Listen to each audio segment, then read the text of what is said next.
Hi, I'm Haz, and today I'm going to be answering some questions about my brand new EP, Bad Taste.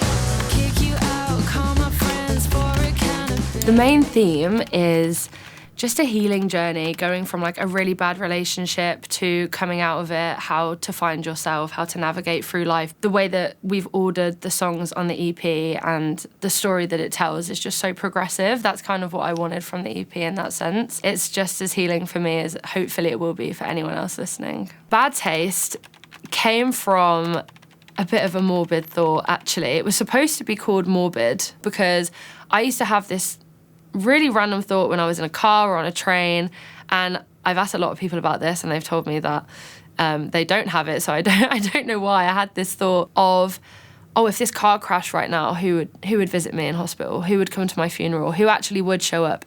Who would pretend to care? Who would tell stories, and what stories would they be? And it didn't come from a place of self-obsession or narcissism or anything. It's literally just, I wonder who cares about me, which is quite sad in a sense. And that's where Bad Taste comes from, because everything I'm saying in the song is in bad taste. No one has a thought of, oh, if I died right now, I wonder who would come to my funeral in good taste. So Bad Taste kind of covers all of the areas.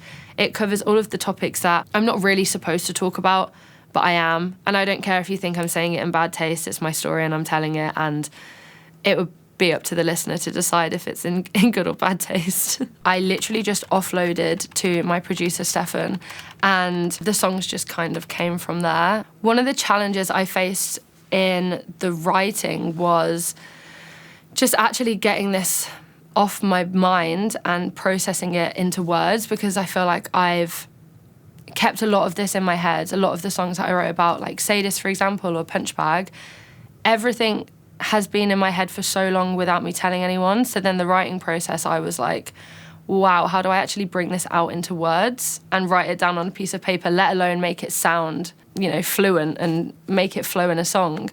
And I also really struggled with the actual recording process because I am quite shy and I'm not really a performer I want to be. I'd love to be, but I really struggle to sing in front of people. So the stage fright aspect was such a big struggle for me. But eventually we got through it, and Steph really helped me through that process. And yeah, now I have my debut EP, which is really fun. I collaborated with Steph and Abington, who I used to be a really big fan of when I was a kid. I used to go to the Midnight Beast shows. So that was a full circle moment for me. Very, very interesting, and I loved working with him so much. He's my producer, but he also helps me write. He helps me with like harmonies and ad-libs. He's just all round a great guy. All of the instruments as well is all thanks to Steph. He really, really has helped me throughout this process. And I also wrote Sadist with an artist called Leo. Lyrically, she's just so insane. And she, again, just managed to help me get all of the words that were in my head out onto paper. Really struggled with that one if it wasn't for her. And I also wrote Madison with Jake Roche, who used to be in a band that I also listened to. So another full circle moment. And Madison was just very fun to write. Having Jake there as well with me, it just added more of like the poppy aspect. And I absolutely loved working with all of them. It was such a cool process. I feel like going from 10 Months was very like slow R&B, kind of jazzy as well. That was me discovering my sound. It was like my first song that I ever wrote, first time ever recording with someone as well. And I didn't really know what sound I had. And then once it released, I did like it. I loved 10 Months, but in my head, I was just like, this isn't me. There is so much more to me than this. And it's also not really the music that I listen to every day. So then I kind of went back through my archive and was like, but what do I like to listen to? What do I listen to on car journeys? What do I listen to when I'm getting ready? And it was pop punk, Avril Lavigne, Blink-182, Fall Out Boy, like just all of that realm. And I really wanted to incorporate that into my music. I just want to create my own sound. I went in pretty much just with a simple idea of what I wanted to write about, and we just kind of put like a main basis down. It was mainly acoustic and we didn't really have anything. It was completely stripped back. And then we just kept adding more rock and more pop punk and more guitar and more harsh drums, and just really kind of emphasize the backing. And Steph would just add and add and add, which I'm so thankful for him, because like I wouldn't even notice those sounds if I was doing it myself. And I feel like every time I went into the studio, every time we re-recorded, I'd just be like, yeah, I want more rock. I want it to be more harsher. I want it to be more heavier. Punch Bag. Because I think it's really rocky and I love that. And it's just, out of all of the songs, it is the one that makes me just feel so empowered as well. And that's what I want from my music. I want it to really tell a story, and I feel like Punch Bag is exactly that. One of the most unexpected moments was the line that I wrote, which is, I'd be sad too with a dick so useless. I didn't expect that to come out. I think that came from a place of rage, because the more that you're sat there in the studio writing about what you went through, it's like, I don't know, it's like such an overwhelming feeling, and you go through so many steps of, I want to call it the grieving process, because you are grieving that relationship, you're grieving the person that you were before that relationship. And of course you have the sadness, and that really does flow into the EP, but then I really did hit hard with the rage. I just had so much rage in me that I was so angry for myself. I was so angry that I had to go through everything, but I'm so glad obviously I came out on top. And it was just kind of a cheeky little thing to add in there to be a kick in the teeth, I think, which I really like. But that wasn't expected from me, because I think I'm quite reserved in the sense of I don't like to offend anybody, but then why would I not after everything I went through? I have grown astronomically as an artist because I didn't have any confidence before. And just getting in the studio and writing this EP in general has, one, it's been so good for my mental health as well, being able to get everything out.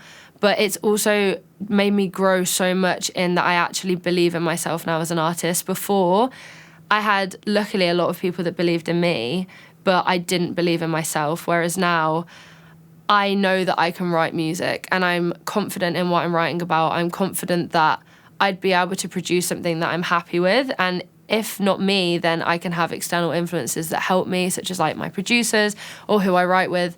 And I've just got such a good little team going on that my confidence has risen so much. So yeah, I guess that.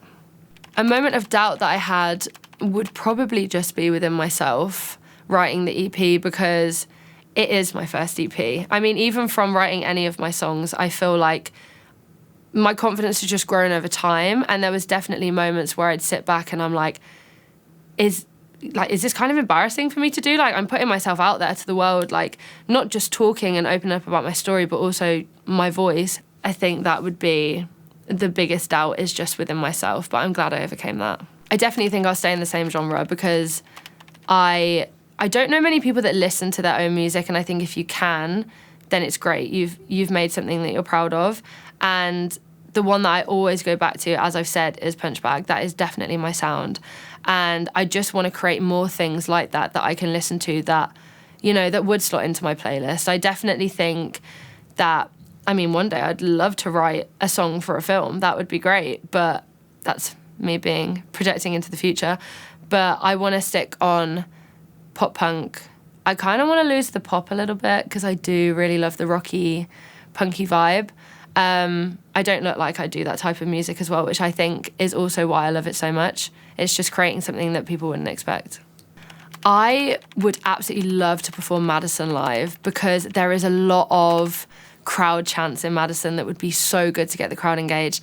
And it is also the one that people love the most. I have a lot of people messaging me saying that, they've listened to it on their way to work, or they just can't stop playing it. And that is just so amazing that people even have it in their playlist. And it's the one that received the most love as well. Even across social media, Madison had the most love too, like people using the sound. Obviously, a lot of people called Madison said they like it too, which is really good. And I just think that on a crowd topic, it would just be amazing having people shouting back the chorus to me. It would be really cool.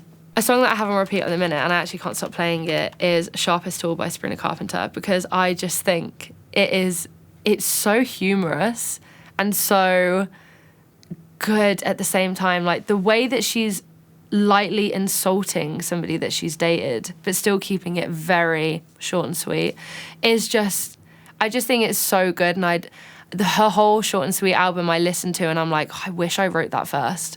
Like, there's just so many good songs on there that they're just cheeky. They're cheeky, but they're so good. And yeah, I think Sharpest Tool is definitely one that I have on repeat because I relate.